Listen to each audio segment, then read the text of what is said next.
আসসালামু আলাইকুম রহমতুল্লাহ।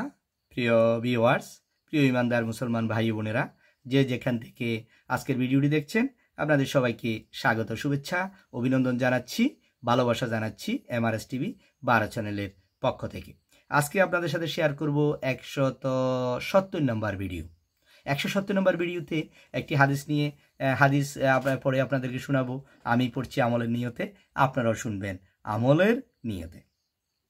হযরত উকবা ইবনে আমের রাদিয়াল্লাহু তাআলা আনহু থেকে বর্ণিত, রাসূলুল্লাহ সাল্লাল্লাহু আলাইহি সাল্লাম বলেছেন, কোনো ব্যক্তি ভালোভাবে ওযু করে, রাসূলুল্লাহ সাল্লাল্লাহু আলাইহি সাল্লাম বলেছেন, কোনো ব্যক্তি ভালোভাবে ওযু করে, সুন্দরভাবে ওযু করে, পরিপূর্ণভাবে ওযু করে, এরপর মসজিদে এসে নামাজের জন্য অপেক্ষা করে। ভালোভাবে ওযু করলো, ওযু করে পরিপূর্ণভাবে ওযু করলো, আস্তে আস্তে ধীরস্থিরভাবে ওযু করলো, এহতেমামের সহিত ওযু করলো, ওযু করে সে মসজিদে নামাজের জন্য অপেক্ষা করে। ফরজ নামাজ কখন হবে বসে থাকে, অপেক্ষা করে।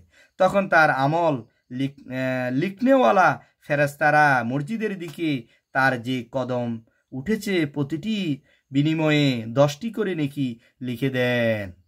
তাহলে সে যখন ওযু করে মসজিদের দিকে গেল, মসজিদে গিয়ে সে অপেক্ষা করতেছে কখন নামাজ হবে, তখন তার আমল যে লিখে যে ফেরেশতাগুলো রয়েছে তার আমলনামায় ওই ফেরেশতাগুলো প্রতিটি কদমের বিনিময়ে 10টি করে নেকি লিখে দিয়ে থাকেন। 10টি করে নেকি লিখে দেন। তাহলে কত ফজিলত! আমরা তো মসজিদে একটু দেরি করে যাই, হ্যাঁ, নামাজ আজান দেওয়া হইলো, সাথে সাথে আমরা ওযু করে দ্রুত করে আমরা মসজিদে চলে গেলাম। তো মসজিদে যাওয়ার পরে যে আমলগুলো লেখে ফেরেশতারা, তখন আপনার আমলনামায় প্রতিটি কদমে 10টি করে নেকি আপনার আমলনামায় লিখে দিবেন। কার কথা এটা? কে বলেছেন? আমাদের প্রিয় নবী হযরত মুহাম্মদ সাল্লাল্লাহু আলাইহি সাল্লাম।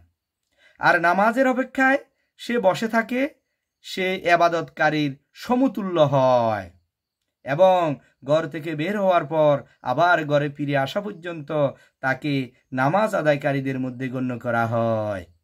সুবহানাল্লাহ। এই হাদিসটি এসেছে মুসনাদে আহমদ 4/157 নম্বর হাদিসে, এবং বলতেছে যে নামাজের জন্য সে যে গেল, ঘর থেকে বের হলো, মসজিদে যতক্ষণ পর্যন্ত সে অবস্থান করেছে, নামাজ পড়েছে, ফজরস নামাজ পড়েছে, সুন্নত নামাজ পড়েছে, নফল পড়েছে, এবং আস্তে আস্তে করে সে বাড়িতে আসছে, এই সময়টা যতক্ষণ পর্যন্ত সে নামাজের মধ্যে ছিল, মসজিদে ছিল, রাস্তায় ছিল, পুরোটা তাকে তার নামাজ আদায়কারীদের মধ্য থেকে তাকে গণ্য করা হবে। সুবহানাল্লাহ, কত ফজিলত নামাজ জামাতে আদায় করা। আমরা নামাজকে হেলাই ফেলাই করে সময় কাটিয়ে দিই, যে যাবো, আস্তে আস্তে যাচ্ছি, যখনই মুয়াজ্জিন আজান দিবে তখন আমরা যাই, আল্লাহু আকবার আল্লাহু আকবার, মুয়াজ্জিন যখন একামত দেওয়া শুরু করলো তাড়াহুড়া করে আমরা দাঁড়াইলাম না। মসজিদে যখনই আজান দিবে, মুয়াজ্জিন যখন আজান দিবে, সাথে সাথে গুরুত্ব সহকারে, পরিপূর্ণভাবে, ভালোভাবে, সুন্দরভাবে, আস্তে আস্তে, ধীরস্থিরভাবে ওযু করে আস্তে আস্তে করে হেঁটে হেঁটে মসজিদে দিয়ে গিয়ে সুন্নতগুলো আদায় করে বসে থাকা, এবং এর ফজিলত অনেক বড়। এবং ফরজ নামাজ পড়ে যখন বাড়ি পর্যন্ত আসলাম, আসার যে মধ্যবর্তী স্থানগুলো পুরাটাই আমার নামাজ আদায়কারীর ভিতরে আমাকে গণ্য করে দিবেন কে? আল্লাহ তাআলা। সুবহানাল্লাহ। আল্লাহ তাআলা আমাদের সবাইকে এই হাদিস অনুযায়ী আমল করার তৌফিক দান করুন। আমিন। আসসালামু আলাইকুম ওয়া রাহমাতুল্লাহ।